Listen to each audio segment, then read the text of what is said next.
What's going on, gamers? Cooltrainer Camilo here.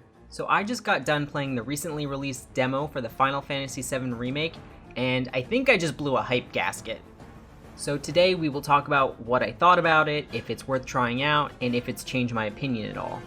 Small disclaimer before we start, I am not the biggest expert when it comes to Final Fantasy. However, I am a ginormous Kingdom Hearts junkie, and there is a lot of crossover between those series.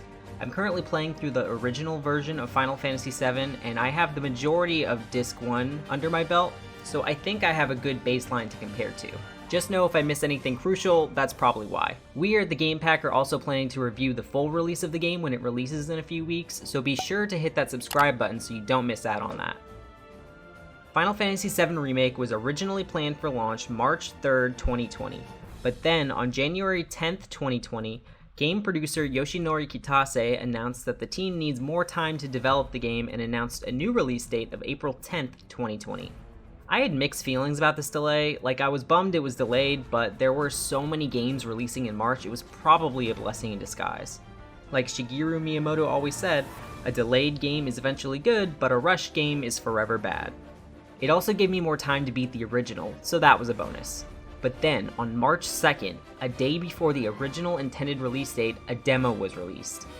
I honestly love that they did this. Getting to play some of the game now makes the delay sting a little less. The demo starts you out right from the outset of the game. Cloud, our daring protagonist, meets Barrett, Biggs, Wedge, and Jesse, who are all part of the eco-terrorist group Avalanche. They team up and plan to blow up Midgar's Mako reactor. Long story short is, the electric power company Shinra is using the planet's life force, which is called Mako, for energy, and it's up to Avalanche to stop Shinra from killing the planet. Barrett is suspicious of Cloud since he used to be part of Soldier, Shinra's fighting force, and explained that the Mako reactors are sucking the life force from the planet, so you make your way down the reactor fighting guards with a bomb to strap to the base. Let's talk about graphics first, because oh my god, this game looks amazing. The characters, setting, and weapons are all highly detailed. You can even see the materia in Cloud's sword. The opening movie knocked my socks off. I mean, how can it not? It got Aerith in it. And I keep saying this, but the graphical fidelity of this game compared to the original is night and day. It looks so much like a new game made in 2020 and not a remake of a game from 1997. Even if you compare it to the first trailer for the remake back in 2015, there's a stark improvement there too. Speaking of the original, the layout of areas and maps are extremely faithful to the original, which is nice to have that familiarity. Oh, and the music! The bombing mission music is one of my favorites and really sets the tone of that impending doom. But everything is beautifully orchestrated, and I'm glad because it really sets the epicness of this tale.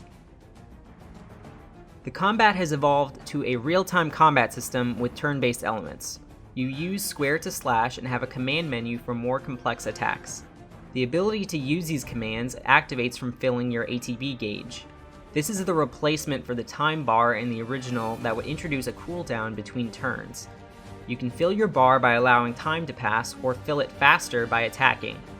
The command menu gives you access to melee attacks like Braver, magic spells, and items. Honestly, I think this combat system works perfect for this game.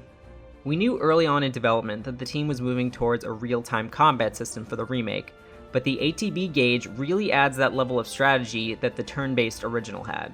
It's not just mashing square to win, folks. Some enemies have armor that take greatly reduced damage from basic attacks when you should be using that fire magic instead. I played on normal mode and I thought the difficulty was perfect. I didn't die at all, but I did have some close moments during the final boss where I realized I should probably stop screwing around and heal. There are two other difficulty modes, Easy and Classic. Classic mode makes all the characters auto-attack while you execute commands. I guess this is kinda cool and it makes the game feel a little more like the original, but I believe it makes the game too easy. You're also able to switch freely between any of the difficulties as you wish. From what I heard, the combat is similar to Final Fantasy XV. I've never played it, but I do detect similarities to Kingdom Hearts with a similar shortcut menu and the ability to dodge roll. So it wasn't too hard to get a handle on. I also really enjoyed Punisher mode, which powers up your attacks at the expense of your ability to guard. There's a lot of strategy in switching between these two modes in order to stagger your opponent so you can do some serious damage. The game also does encourage you to switch between party characters and not just play as your favorite character. One section contains enemies that can only be reached by Barrett's range attack, so you must switch in order to proceed, and it's pretty seamless. Just press left and right on the directional pad. Let's talk about the length of the demo. You can beat it in about 50 minutes to an hour, and it covers the first chapter of the game to the point where you defeat the first boss and destroy the Mako reactor. I thought it was a fine length. I mean, of course I want to play more, but it's a good taste of what to come. The demo did end with a montage of clips from the last few trailers, which was somewhat of a tease, but I guess we only have a few weeks left. So in short, if you're even the slightest interested by the Final Fantasy VII Remake, I highly urge you to try out this demo. It's free on the PlayStation Store and gives a great appetizer of what's to come in the full release. Final Fantasy VII is really my first experience with the Final Fantasy series, and I wholly expect, once I finish the remake, that I will become a Final Fantasy stan. So I'm just really excited, and the demo made me more excited for the full release. If you enjoyed this video, don't forget to hit that like button, subscribe to the Game Pack for more news, reviews, and other gaming content. Thanks again for watching, and we will see you next time.